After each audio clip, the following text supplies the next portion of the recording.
السلام علیکم ورحمۃ اللہ وبرکاتہ۔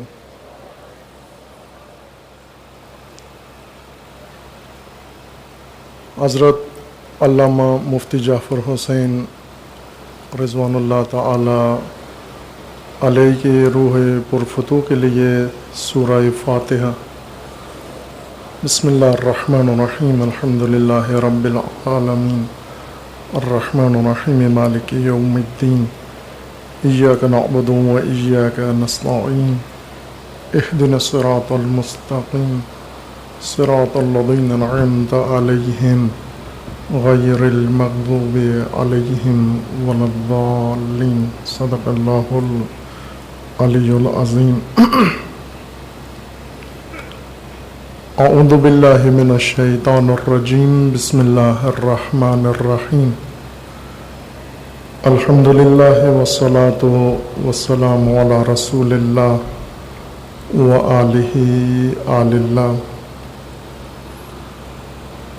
واللعنۃ الدائمۃ علی اعدائہم اعداء اللہ من یوم عداوتہم الی یوم لقاء اللہ، اما بعد، فقال الامام الصادق علیہ الصلاۃ والسلام: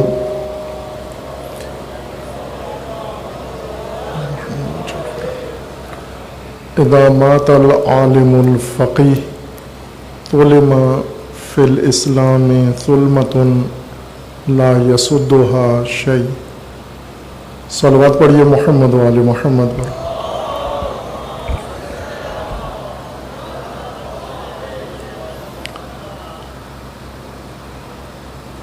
حضرت علامہ مفتی جعفر حسین رضوان اللہ تعالی علیہ کا سالانہ یوم ارتحال آپ تمام مومنین کرام، جوانان عزیز و تمام ملت تشیع و ملت اسلامیہ و بالخصوص رہروان راہ ولایت و امامت کو تعزیت و تسلیت عرض ہے۔ ماہ اگست ملت پاکستان کے لیے ایام سنہ میں سب سے زیادہ اہم مہینہ ہے، چونکہ اس کے اندر 14 اگست روز آزادی ملت پاکستان و روز آزادی مملکت پاکستان ہے، لیکن ملت تشیع پاکستان کے لیے اگست ماہ آزادی کے علاوہ ایک اور خصوصیت بھی رکھتا ہے کہ 5 اگست روز شہادت قائد شہید ہے اور 29 اگست روز رحلت قائد فقید ہے۔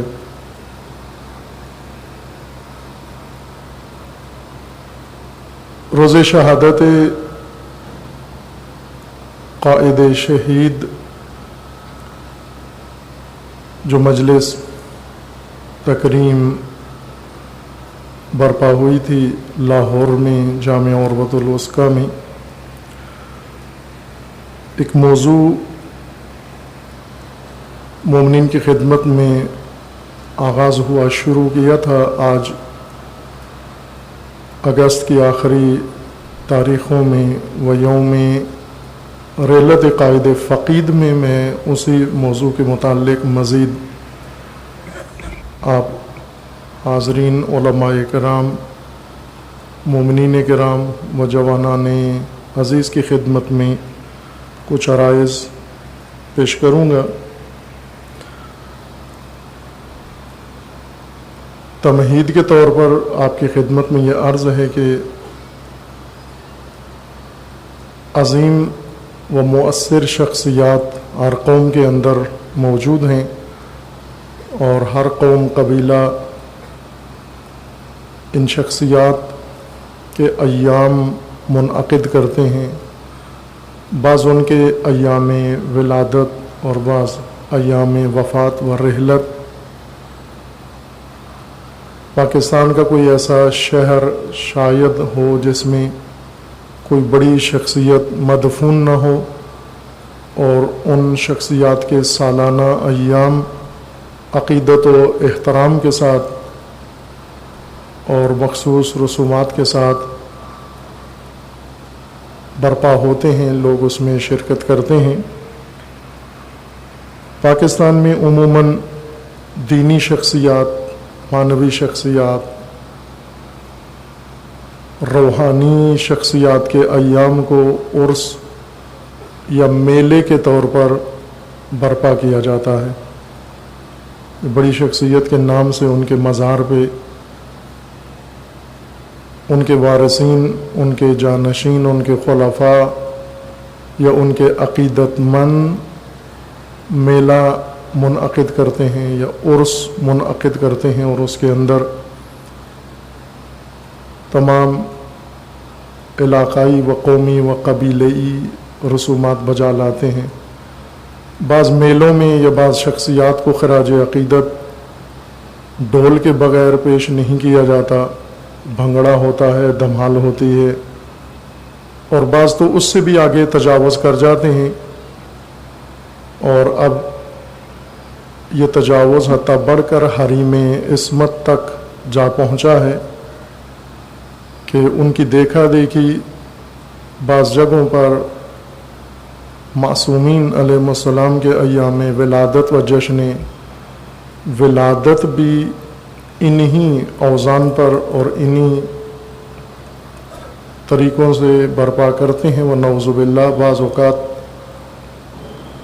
ایسی محافل مجالس برپا کر کے گمان یہ کرتے ہیں کہ یہ جشن ولادت معصوم ہے و اظہار عقیدت ہے، جو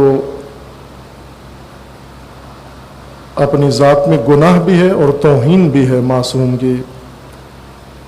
ولادت معصوم پہ مجرے کرانا، ولادت معصومین پہ لہو و لعب کی محفلیں منعقد کرنا اور ان کے اندر مختلف قباحتوں کا ارتکاب کرنا، اور مومنین کو بھی اس میں شمولیت کے لیے موقع دینا اور ان کی بھی ترغیب کرنا، یہ پاکستان کے اندر ایک رائج ثقافت ہے کہ ایک طرح سے دینی شخصیات کو خراج تحسین پیش کرنے کے لیے ایک انداز ہے پاکستان میں۔ ایک انداز دینی مذہبی شخصیات کو کہ عموماً کسی سلسلے سے منسلک ہوتے ہیں اور کسی سلسلے کے ساتھ ان کا تعلق ہوتا ہے، یا خاندان اس شخصیت کو اپنی وراثت بنا کر ان کے یہ ایام منعقد کرتا ہے، اور اپنی وراثت کی تاکید کے لیے اور وراثت کی یقین دہانی کے لیے کہ یہ شخصیت ہماری ہے اور ہمارا اس کے اوپر حق بنتا ہے،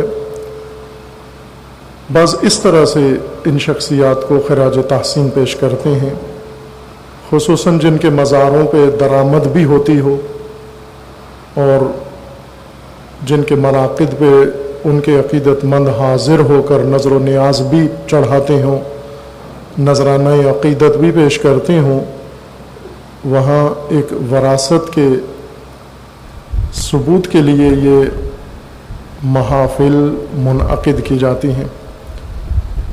اور بعض شخصیات جن کا تعلق کسی سیاسی جماعت، مذہبی جماعت یا دینی تنظیم سے ہو، تو ایک تنظیمی وراثت ان شخصیات کو شمار کیا جاتا ہے کہ یہ وراثت اگر قوم قبیلے کی نہیں ہے تو اس تنظیم کی وراثت ہے۔ یا جیسے بعض شہداء ہیں جنہوں نے راہ خدا میں جان دی ہے، جنہیں بے گناہ شہید کر دیا گیا ہے، لیکن بجائے اس کے کہ وہ شخصیات ایک سرمایہ دین اور چراغ راہ خدا کے طور پر ملت کے اندر متعارف ہوں، وہ کسی گروہ یا تنظیم یا کسی حزب کی وراثت بن جاتے ہیں اور انہیں بنا دیا جاتا ہے۔ یہ ایک اور انداز ہے شخصیات کے ایام برپا کرنے کا، اور ان سالانہ ایام میں جو تأثر چھوڑا جاتا ہے وہ وراثت کا یا اس تعلق کا ہے،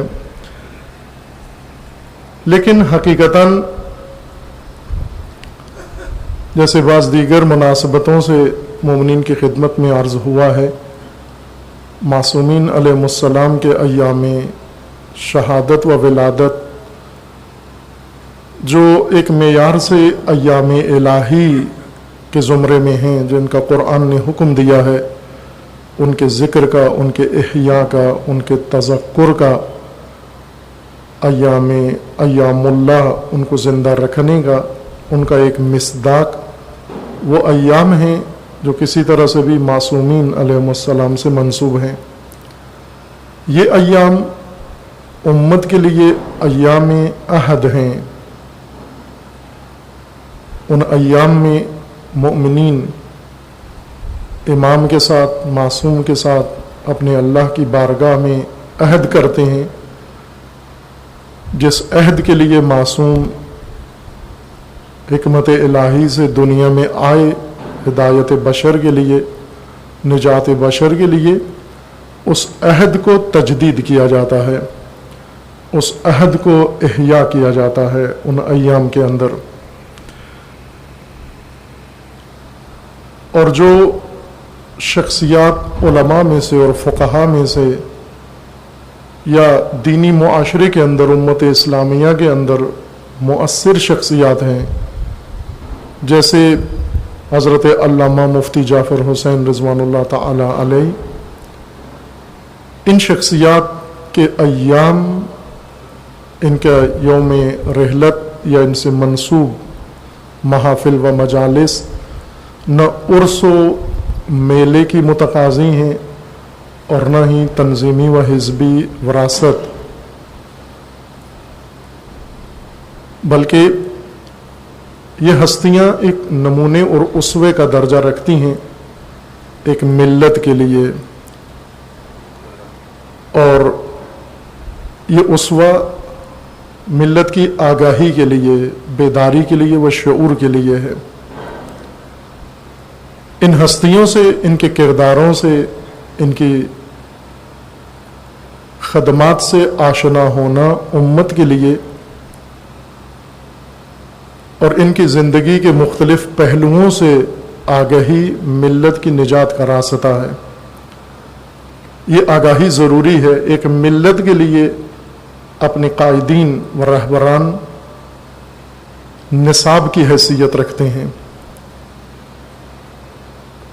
ایک تعلیمی نصاب، تربیتی نصاب، ملی نصاب، قومی نصاب اور اجتماعی نصاب کی حیثیت رکھتے ہیں۔ اس نصاب کے معلم ہوں، وہ معلم جو ان شخصیات کو پڑھا سکتے ہوں، ان شخصیات کے سبق ان کی زندگی سے ان کی امتوں کو اور آنے والی نسلوں کو سکھا سکتے ہوں۔ جس طرح علوم کے اندر ہر علم کا معلم ہے، مدرس ہے، جو نصاب کو تدریس کرتا ہے، پڑھاتا ہے، اس کا ماہر ہے اور متخصص، اسی طرح یہ کردار، یہ نمونے اور یہ اسوے تدریس کرنا اور ان شخصیات کو بیان کرنا یہ سنت الہی ہے۔ قرآن کریم میں خداوند تبارک و تعالی نے آیات کا ایک عظیم مجموعہ ان اسووں کی تعریف اور ان اسووں کی شکل میں بیان فرمایا ہے۔ آیات کریمہ کا ایک بڑا حصہ ان اسوات الہیہ سے تعلق رکھتا ہے۔ انبیاء کرام اور بعض دیگر شخصیات جو نبوت کا درجہ نہیں رکھتے لیکن قرآن میں ان کی شخصیت کا خصوصیت کے ساتھ ذکر موجود ہے، یہ ہدایت کی کتابیں اور ہدایت کے سبق ہیں۔ مفسرین قرآن مجبور ہیں آیات قرآن میں ان شخصیات کی بھی تفسیر کریں و تدریس کریں۔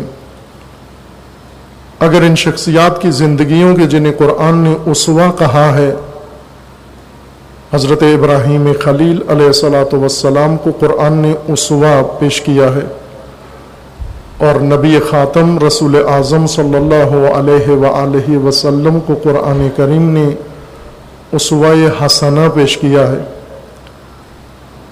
اسوات ملت کے لیے اور قوم کے لیے سبق اور نصاب کا درجہ رکھتے ہیں۔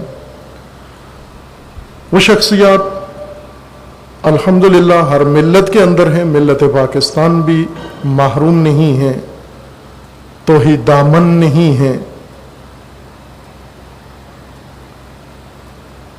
علامہ اقبال جیسی شخصیات خداوند تبارک و تعالی نے اس ملت کے اندر، اس قوم کے اندر اور اس سرزمین کے اندر خلق کی پیدا کیا۔ ہرچند یہ گوہر ناشناختہ دنیا سے گزر گیا،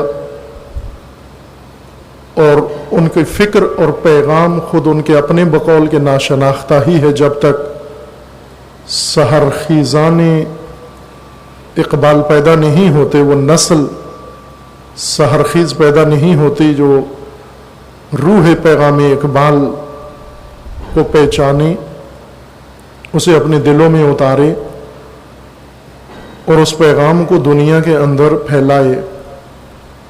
لیکن یہ شخصیت موجود ہے، اور شاید بلکہ یقیناً کہہ سکتے ہیں ہم کہ اگر دیگر اقوام میں جا کر ان کا سرمایہ تلاش کیا جائے تو اقبال جیسی ہستی ہمیں پورے جہان میں کہیں بھی نہ ملے۔ شخصیات دیگر ہیں، اور ان گران قدر ہستیوں میں سے ایک حضرت علامہ مفتی جعفر حسین رضوان اللہ تعالی علیہ۔ مختلف پہلو ہیں علامہ مفتی جعفر حسین صاحب کی زندگی کے، جن کی طرف چند کی طرف علماء و اساتید نے اشارہ کیا ہے۔ ان کی اخلاقی و زاہدانہ زندگی کی طرف، ان کے مبارزات اور ان کی قیادت کی طرف اشارات گزرے ہیں، اور ان کی پاکیزہ زندگی کی طرف اشارات گزرے ہیں۔ قائد شہید 5 اگست قائد شہید کی شہادت کی مناسبت سے جو عنوان آغاز کیا تھا، میں قائد فقید کی رحلت کی مناسبت پہ اسی عنوان کو جاری رکھتا ہوں کہ جو دونوں ایک ہی سلسلے کی کڑی ہیں۔ قائد شہید جانشین قائد فقید تھے۔ وہ گفتگو جو مومنین کی خدمت میں عرض کی ہے اور آپ تمام عزیزوں سے تعلق رکھتی ہے، وہ گفتگو، اس کا عنوان ہویت شیعہ ہے۔ بعض اوقات عمدن ایسی اصطلاحات استعمال کی جاتی ہیں کسی فائدے کے پیش نظر۔ بعض اوقات انسان مجبور ہوتا ہے یا اپنے ضعف و کمزوری کی وجہ سے، زبان نادانی کی وجہ سے اور قدرت کلام نہ ہونے کی وجہ سے انسان کسی اجنبی لفظ سے استفادہ کرتا ہے، لیکن بعض اوقات عاجزی و ضعف نہیں بلکہ ضرورت اقتضا کرتی ہے آپ ایک غیر مانوس اصطلاح استعمال کریں، جس طرح علامہ اقبال نے اپنے کلام میں فراوان بے دریغ استعمال کیا ہے اجنبی اور نامانوس اصطلاحات کا۔ اس لیے پاکستانی بے رغبت ہیں یہ ملت علامہ اقبال کے کلام سے، اگر پڑھیں اٹھا کے تو سمجھ بھی نہیں آتی کہہ کیا رہے ہیں۔ ویسے رغبت کم ہوتی ہے، لیکن اگر کوئی اٹھا ہی لے کوئی کتاب، پلے کچھ نہیں پڑتا، چونکہ اس کے اندر بھرمار ہے غیر مانوس اصطلاحات کی۔ چند ایک کی طرف میں نے اشارہ کیا تھا 14 اگست کی گفتگو میں۔ 14 اگست میں علامہ اقبال کا پاکستان یا علامہ اقبال کا نظریہ پاکستان کے متعلق جو لگ بھگ 200-250 صفحے کی کتاب ہے علامہ کی فارسی میں جاوید نامہ. یہ در حقیقت پاکستان ہی کی تشریح ہے. مملکت جو علامہ اقبال چاہتے تھے بنے اور وجود میں آئے، علامہ نے اپنے تصور میں وہ مملکت بنائی، بنا کر اس کا نظام چلایا اور چلا کر پھر خود اس کی سیاحت کی، اور اس سیاحت میں اس مملکت کے ہر پہلو کی طرف روشنی ڈالی، ہر چیز بتائی اس کے اندر. کہ وہ گفتگو اگر آپ سنیں تو تھوڑا اندازہ ہو جائے گا، جاوید نامہ کا ایک نقشہ آپ کے ذہن میں آ جائے گا. اس ضمن میں یہ اشارہ کیا تھا کہ علامہ نے وہاں پر الفاظ جعل کیے ہیں، خود بنائے ہیں، گڑے ہیں. وہ الفاظ جو ڈکشنریوں میں، لغات میں، کسی زبان میں نہیں ملتے، نہ اردو میں ملتے ہیں، نہ ہندی میں ملتے ہیں. بعض البتہ دوسری زبانوں سے لیے ہیں الفاظ، لیکن وہ رائج نہیں ہیں، متروک الفاظ ہیں. جیسے پاکستان کا نام اس نظم کے اندر رکھا ہے مرغدین. مرغدین پاکستان کا نام ہے، اس میں مرغدین خود جعل کیا ہے مرغزار کے وزن پر. علامہ اقبال نے خود سے یہ اصطلاح گھڑی ہے مرغدین، اور یہ بتایا تھا کہ جس انسان کے پاس نظریہ نیا ہو اس کو ضرورت پڑتی ہے ان الفاظ کی، ان تعبیرات کی، ان اصطلاحات کی. اس لیے وہ اصطلاحی پہلے جاننا ضروری ہے، پھر اس کے بعد مطلب سمجھ میں آتا ہے. میں نے جو اصطلاح اختیار کی ہے یہ اس طرح کی نہیں ہے جیسے علامہ اقبال نے مرغدین کے یا مرغدین جیسے دیگر اصطلاحات استعمال کی ہیں، جیسے تواسین ہیں. تاسین اصطلاح دیگر ہے جو علامہ نے ایک اور مصنف سے قرض لی ہے، اس مصنف نے کسی اور معنی میں استعمال کی، علامہ اقبال نے تاسین کی اصطلاح لے کر اپنے مدعا میں استعمال کیا اسے. ہویت شیعہ یہ اس طرح کی اصطلاح نہیں ہے متروک اور جعلی اور من گھڑت، بلکہ رائج علمی اصطلاح ہے، کتابی اصطلاح ہے. اردو میں خال خال لوگ اسے استعمال کرتے ہیں، وہ اردو دان جن کی بنیاد عربی اور فارسی زبان سے بنی ہے. وہ اردو دان یا اردو نادان جو انگریزی زبان رکھتے ہیں بنیاد اپنی، انہیں البتہ ایسی اصطلاحات سے انس نہیں ہے. اردو کی بنیاد میں فارسی اور عربی شامل ہیں. فارسی اور عربی پڑھے ہوئے ادیب پاکستان میں گزرے ہیں، ان میں سے خود ایک علامہ اقبال ہیں جو فارسی اور اردو کی عربی کی بنیاد پر اردو میں قدرت رکھتے ہیں غیر معمولی. اور میں اشارہ کر دوں، حرج نہیں ہے، علامہ اقبال کے ایک اور ہم شہری ہیں، ہم وطن تو ہیں لیکن ہم شہری سیالکوٹ کے ایک اور شاعر جو علامہ اقبال کی طرح مومن نہیں ہیں لیکن شاعر اچھے ہیں، فیض احمد فیض. ان کی جو اردو ہے یا ان کا قدرت ہے، کلام کی قدرت، وہ بھی غیر معمولی قدرت رکھتے ہیں زبان پر اور کلام پر. فیض کی اردو دانی کی وجہ یہ ہے کہ وہ فارسی اور عربی پر مکمل عبور رکھتے تھے، بلکہ استادی کا درجہ رکھتے تھے. اس وجہ سے فیض کی اردو معاصر و تاریخ میں دیگر شعراء پر بہت غلبہ رکھتی ہے، قوت رکھتی ہے، اور بڑی مماثلت ہے اس قوت کی علامہ اقبال کے ساتھ کہ دونوں اس وقت سیالکوٹ میں عربی فارسی دونوں متروک ہیں، اور اس کی جگہ پر کھیل کا سامان ہے اور لیدر اور یہ چیزیں اردو فارسی کی جگہ رائج ہو گئی ہیں. بہرکیف جو آشنائی رکھتے ہیں عربی اور فارسی زبان سے وہ ان اصطلاحوں سے آشنا ہیں، وہ اردو میں استعمال بھی کرتے ہیں، لکھتے بھی ہیں اور پڑھتے بھی ہیں. ہویت ماہیت کی طرح کی اصطلاح ہے. ماہیت سے مراد ہوتی ہے حقیقت، اگر عام ہو تو ہویت بھی حقیقت و ذات کو کہتے ہیں. شخصیت ذات جب خاص ہو، جزئی ہو،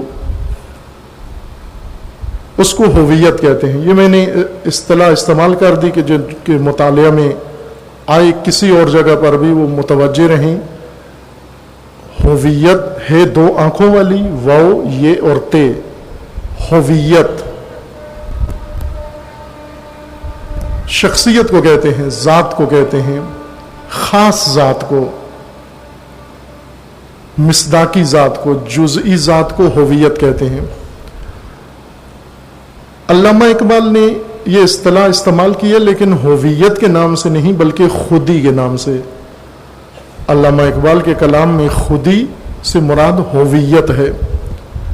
اردو میں، رائج اردو میں ہویت شخصیت کو کہتے ہیں، شناخت کو کہتے ہیں، پہچان کو کہتے ہیں. اور لنڈے کی زبان میں آئیڈینٹی کو کہتے ہیں. لنڈا اس لیے میں کہہ رہا ہوں کہ ویسے پاکستانی لنڈا پسند و لنڈا پوش ہے. جب ماڈرن ہونے کا شوق چڑھتا ہے تو فوراً جاتے ہیں، جا کر انگریز کی اتری ہوئی پتلون لے کے اور شرٹ لے کے زیب تن کر کے اور پھر نائی کے پاس جا کے خاص کٹنگ کرا کے اور پھر روڈ پہ آتے ہیں ماڈرن ہونے کا احساس لے کر. اور ہر شلوار دھوتی والا انہیں پسماندہ، عقب ماندہ اور دنیا سے پیچھے نظر آتا ہے. خصوصاً اگر موبائل بھی ٹچ سسٹم ساتھ ہو تو پھر تو پرواز ہوتی ہے ماڈرنزم کی. لنڈا اس لباس کو کہتے ہیں جو ایک قوم نے اتارا ہے اور خیرات میں دوسری قوم کو دے دیا ہے. کسی قوم کا اتارا ہوا لباس خیرات میں کسی اور قوم کو مل جائے اور وہ فخریہ طور پر اس کو پہنے اور وہ پہن کر احساس بڑھائی کرے، یہ لنڈا پوش ہے، لنڈا پسندی ہے. تو قوم کا اترا ہوا لباس فقط لنڈا نہیں ہے، اس قوم کی پھینکی ہوئی زبان بھی لنڈا ہی ہے، اس کا تعلیمی نظام بھی لنڈا ہی ہے، اس کا عدالتی نظام بھی لنڈا ہی ہے، اس کا سیاسی نظام بھی لنڈا ہی ہے، اس کا لکھا ہوا آئین اور قانون بھی لنڈا ہے. عزت کا لباس وہ ہے جو ایک قوم خود اپنے ہاتھوں سے بنا کے زیب تن کرے.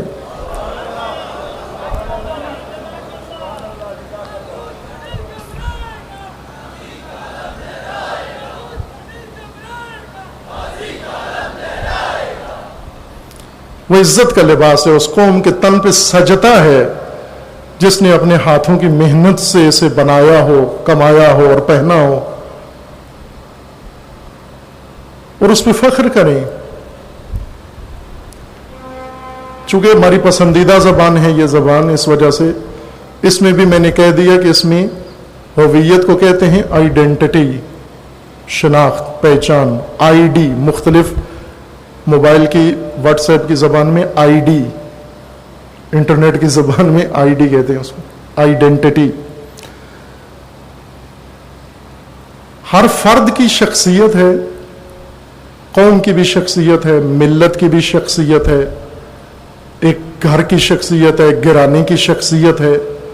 اللہ تعالیٰ نے ہر ایک کو ایک شخصیت عطا کی ہے، اس کے جثے، روپ، حلیے کے ساتھ ساتھ اس کو شخصیت بھی دی ہے. البتہ شخصیت کے اسباب اللہ نے دیے ہیں، بناتا خود ہے انسان. جثہ اللہ نے بنایا ہے، جسم اللہ نے بنایا ہے، روپ اللہ نے بنایا ہے، جسمانی شخصیت کا سامان دے دیا ہے کہ یہ خود بناؤ. ہر انسان اپنی شخصیت بناتا ہے. شخصیت انسان کے ان عادتوں کو کہتے ہیں جو اس کی پہچان بن جائے، وہ خصلتیں جو اس کی پہچان بن جائیں، وہ اعمال جو اس کی پہچان بن جائیں، وہ طور طریقے جو اس کی پہچان بن جائیں، وہ رجحانات جو اس کی پہچان بن جائیں، وہ تعلقات جو اس کی پہچان بن جائیں، یہ سب انسان کی شخصیت کا حصہ ہوتے ہیں. اسی طرح قوم کی بھی شخصیت ہے. اسی قوم کی شخصیت کو قوم کی ہوویت کہتے ہیں، انسان کے فرد کی شخصیت کو فرد کی ہوویت کہتے ہیں، اور قوم کی شخصیت کو قوم کی ہوویت کہتے ہیں۔ تشیع مکتب ہے، لیکن ابھی ہم ایک قوم ہیں۔ اس وقت پاکستان کے اندر شیعہ آئیڈیالوجی نہیں ہے، ایک قوم ہے شیعہ۔ میں اس لیے قوم ہی کا لفظ استعمال کروں گا۔ شیعہ پاکستانی قوم، اور پاکستانی قوم کا ایک حصہ تشیع ہے، شیعہ ہے۔ شیعہ قوم کی بھی ایک ہوویت ہے، ایک شخصیت ہے، پہچان ہے، شناخت ہے، جس سے یہ قوم پہچانی جاتی ہے دوسروں کے ہاں اور اپنے ہاں۔ شیعہ کس کو کہتے ہیں؟ شیعہ کون ہوتا ہے؟ شیعہ کیا ہوتا ہے؟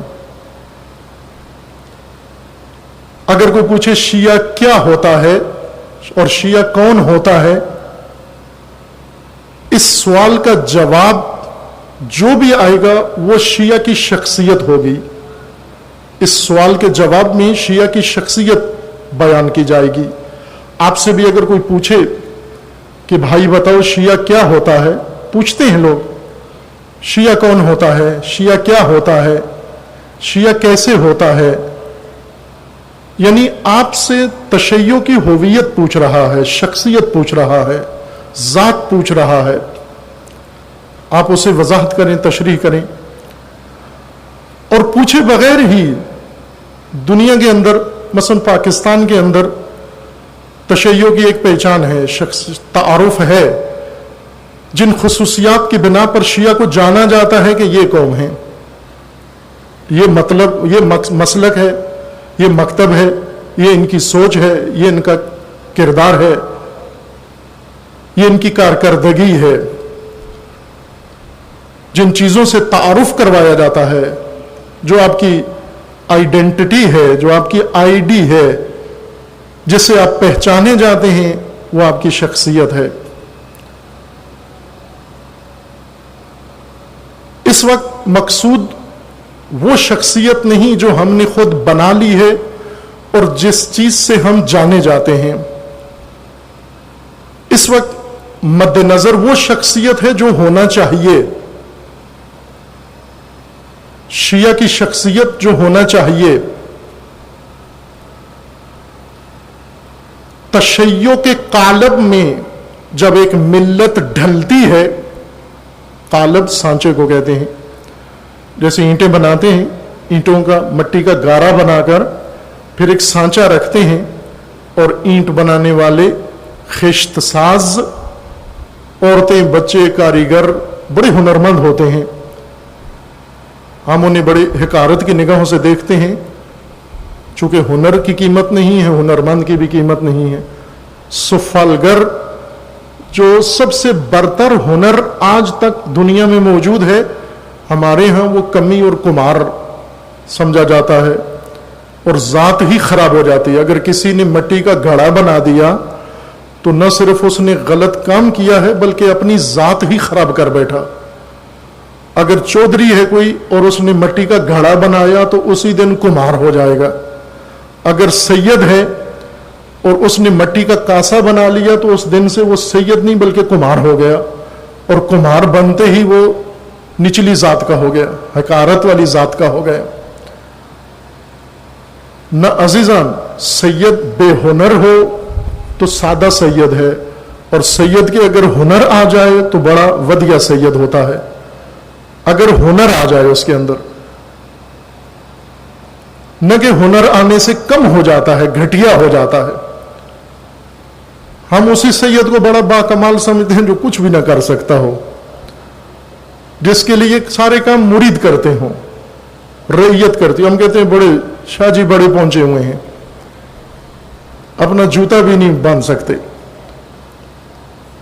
جن کو مرید لوٹا بھر کے دیتا ہو کہتے ہیں بڑی بزرگ شخصیت ہے۔ نہ، وہ شاہ جی افضل ہیں جن کے اندر ہنر ہو، ہنرمند قابل قدر ہوتے ہیں، گران قدر ہوتے ہیں۔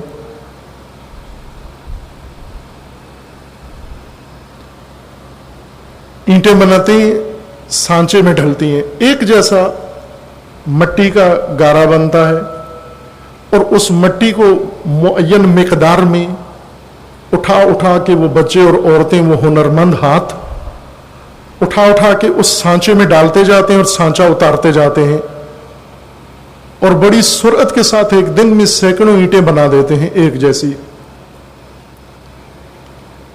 اور ان کو دیکھتا انسان خوش ہوتا ہے. کسی اینٹ کا دوسری اینٹ سے ذرا برابر فرق نہیں ہوتا، چونکہ ایک سانچے میں ڈال کے یہ گارا، پہلے گارا تھا، پہلے نہ اس کا زاویہ تھا، نہ اس کا طول ٹھیک تھا، نہ اس کا عرض ٹھیک تھا، نہ اس کی اونچائی ٹھیک تھی، نہ اس کی سطح ٹھیک تھی، کچھ بھی نہیں تھا، گارا تھا.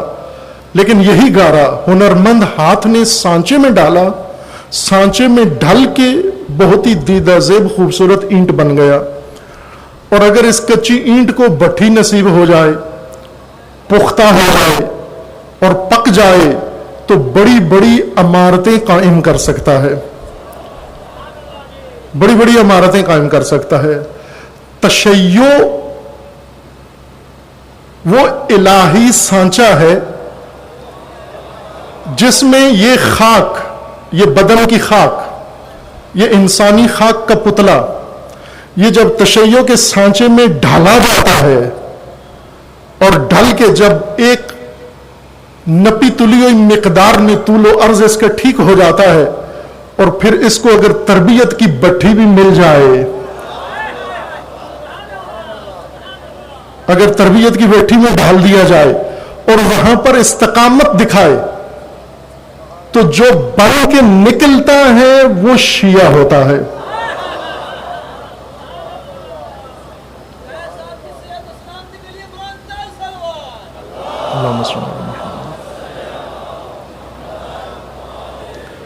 جو شخصیت بن کے نکلتی ہے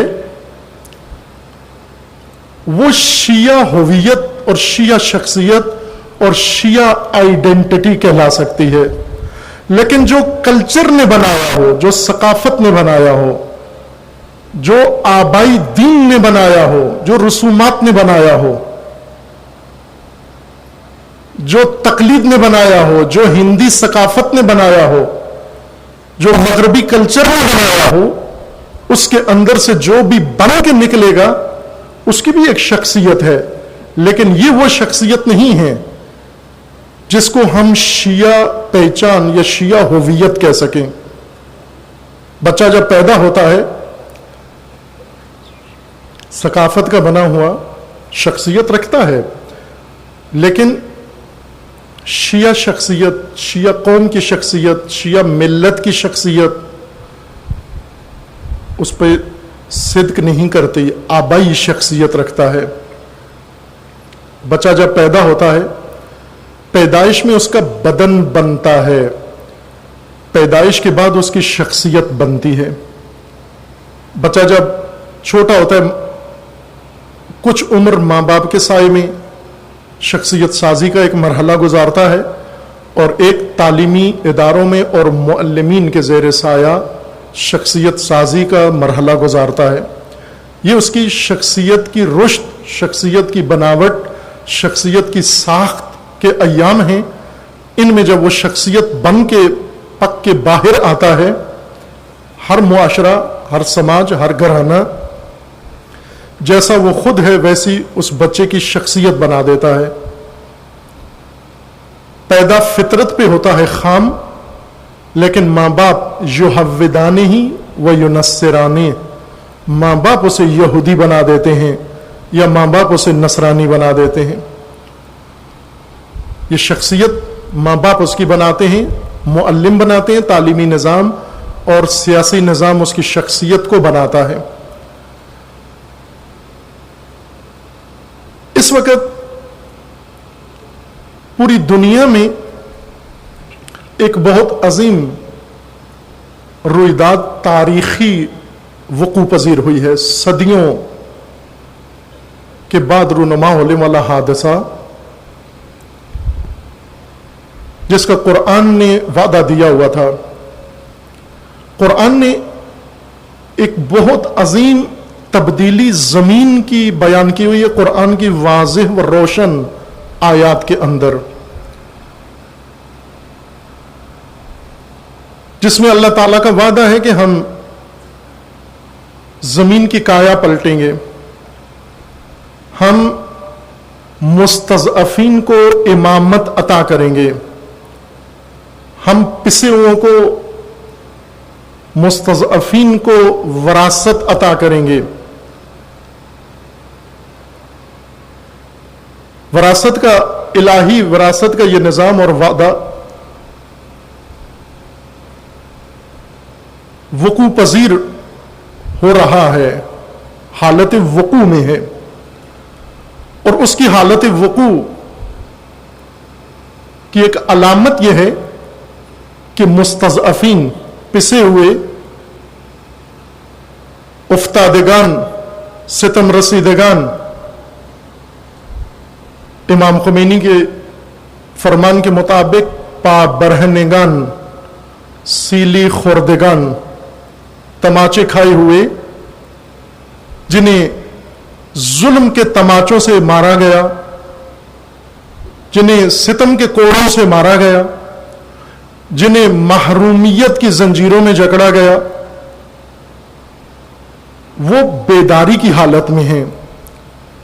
بلکہ قرآن کی اصطلاح استعمال کروں، علماء کرام کی الحمدللہ ایک کثیر تعداد یہاں تشریف فرما ہے، ان کے احترام میں قرآن کریم میں ایک لفظ استعمال ہوا ہے، سیرورت، سواد یہ رے وو تے گولتے، سارا مسیر اللہ المسیر، سواد کے ساتھ۔ علماء کرام جانتے ہیں اس لفظ کا مطلب ہے سیرورت، ہونا، ہونے کا نام سیرورت ہے، بننا، تشکیل پانا، کہ انسان کے لیے خداوند تبارک و تعالی نے جو کیفیت قرآن میں ذکر کی ہے اس کو اس اصطلاح کے ساتھ بیان کیا ہے کہ تمہیں ہونا ہے، خود بننا ہے۔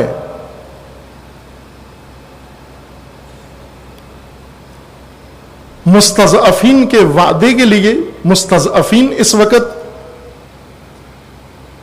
وارثان زمین جو پہلے محروم تھے زمین کے اوپر، وہ حالت سیرورت میں ہیں، امامت کی سیرورت کی حالت میں ہے۔ امامت در حال سیرورت ہے، قرآن کی اصطلاح، دونوں قرآن کی اصطلاح ہیں۔ سیرورت الامامت کا عصر ہے، یہ عصر سیرورت الامامت ہے۔ اللہ کا وعدہ وقوع پذیر ہونے جا رہا ہے، اس وقوع پذیری میں، سیرورت میں ایک قدم جو مستضعفین کے لیے لازمی ہے، واجب ہے، جو مرحلہ انہوں نے طے کرنا ہے، واجب مراحل میں سے طے کرنا ہے، وہ اپنی دینی، اسلامی، قرآنی، الہی شخصیت و خودی پیدا کرنا ہے۔ یہ سیرورت سب سے بہتر علامہ اقبال نے بیان کی ہے۔ خودی، اسرار خودی اسی سیرورت کی تشریح ہے، یعنی مسلمان کو ابھی ہونا ہے، مسلمان کو ابھی اپنی ہویت پیدا کرنی ہے،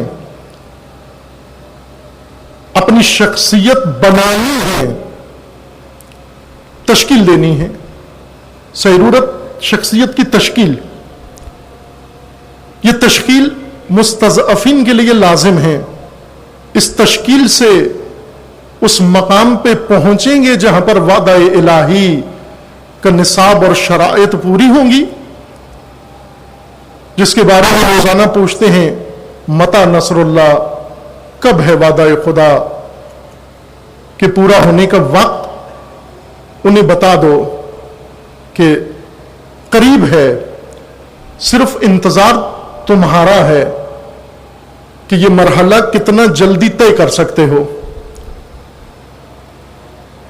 یہ تشکیل شخصیت کا مرحلہ و ترتیب خودی کا مرحلہ علامہ اقبال کی اصطلاح کے مطابق یا کسب ہویت، تحصیل ہویت، حصول ہویت کا مرحلہ کتنی دیر میں طے کرتے ہو.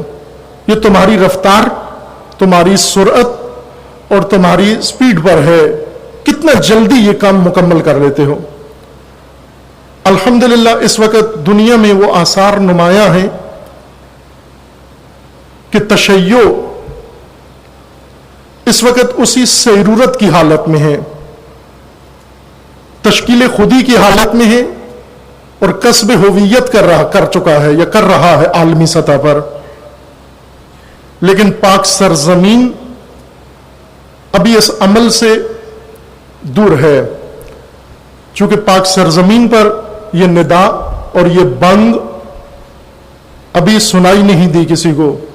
علامہ اقبال کی آواز ابھی اس ملت نے سمجھی نہیں، پلے نہیں پڑی، اس کے دماغ تک نہیں آئی. حرج نہیں اگر نہیں سنی، نہیں سمجھی، اتنا تکرار کرو، اتنا اصرار کرو کہ سب غفلت سے بیدار ہو جائیں اور سن لیں اس ندا کو. ہویت تشیع، شیعہ کی شخصیت، شیعہ قوم کی شخصیت و پہچان ان اصولوں کے مطابق جو اللہ تعالیٰ نے قرآن کریم میں ذکر فرمائے ہیں، جو رسول اللہ صلی اللہ علیہ وآلہ وسلم نے بیان فرمائے ہیں، اور جو وارثان و جانشینان نے رسول اللہ صلی اللہ علیہ وآلہ وسلم نے بیان فرمائے ہیں. ان اصولوں کے مطابق تشکیل شخصیت تشیع کا عمل اس سرزمین کے اندر ابھی باقی ہے. مرحوم علامہ حضرت علامہ مفتی جعفر حسین رضوان اللہ تعالی علیہ کی اعلیٰ ترین کارکردگیوں میں سے ایک یہ تھا کہ پاکستان میں اگرچہ دیر سے ہی شروع ہوا، لیکن مفتی صاحب کی قیادت میں ہویت شیعہ، شخصیت شیعہ، تشیع کی خودی کی تشکیل کا عمل شروع ہوا، آغاز ہوا.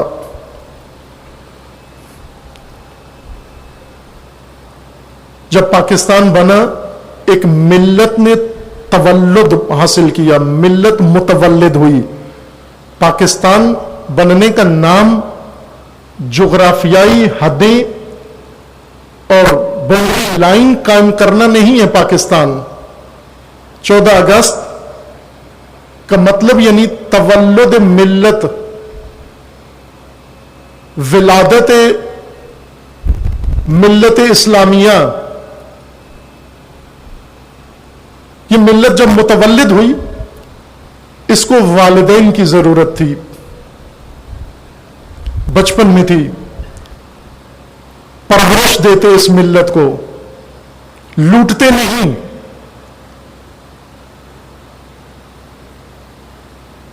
اس ملت پہ روب نہ چاہتے، لوٹتے نہ اس کو، بلکہ والد بن کر، ماں باپ بن کر نو ولادت یافتہ و نو مولود کی تربیت کرتے، پروان چڑھاتے.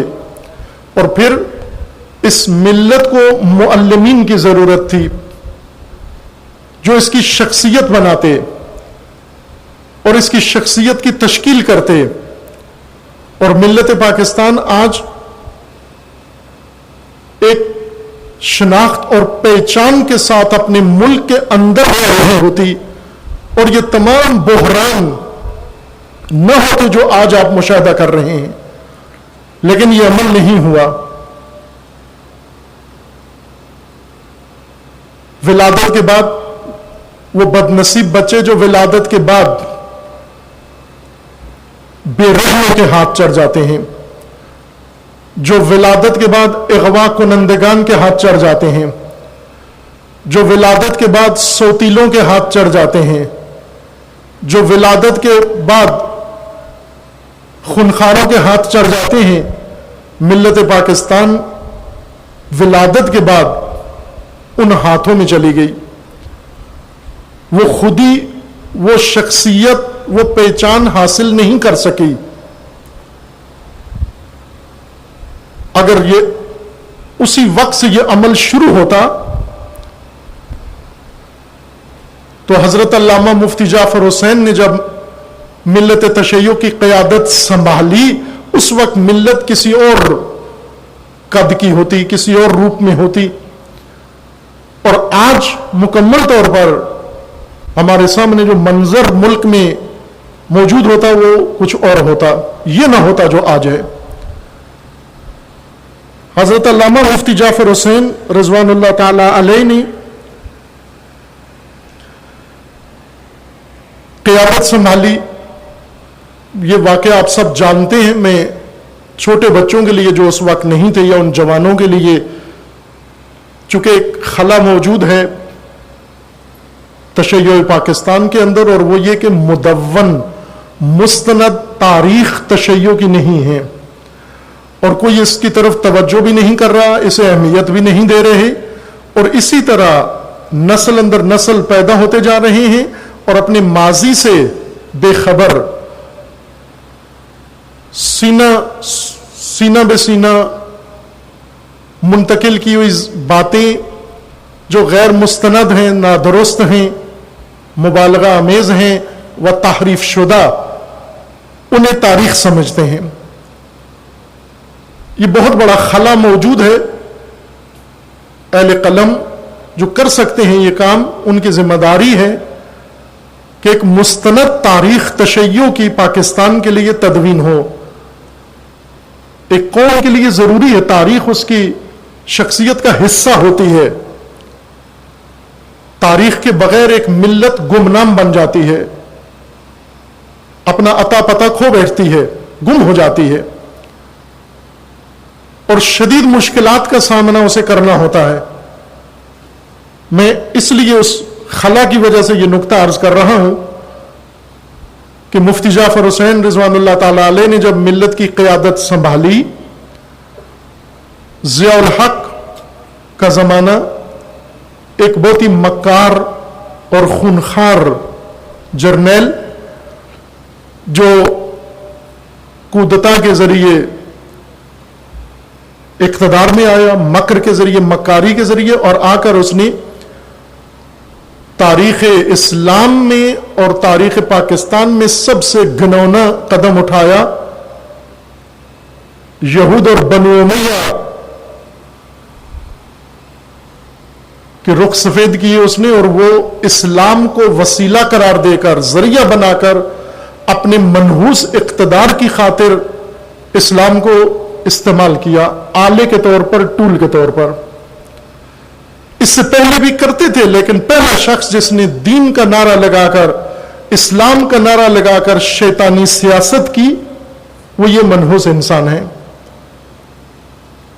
اور بہت ہی بدترین طریقے سے، جو آج تک ملک میں وہ آگ لگائی جو آج تک ٹھنڈی نہیں ہو سکی، تمام ملکی توانائیاں اس کے اوپر آج صرف ہو رہی ہیں، لیکن پھر بھی وہ آگ ٹھنڈی نہیں ہو رہی۔ دہشت گردی، بدعنوانی، قتل و غارت، لشکر سازی، اس مکار انسان نے، وہ خونخوار نے تشیع کے حذف کا، تشیع کے محو کا پروگرام بنایا، اور محو تشیع جہاں پر اسلام کو آلے کے طور پر استعمال کیا، جو اب اسی کی بنیاد بڑھ کر بہت آگے جا چکے ہیں، اسلام کو آلہ بنا کر پوری دنیا کے اندر قتل و غارت گری کا بازار گرم کر دیا ہے۔ آغاز ضیاء الحق سے ہوا۔ ایک طرف اس نے اسلام کو آلہ بنایا، ٹول بنایا، دوسری طرف سے تشیع کے محو کا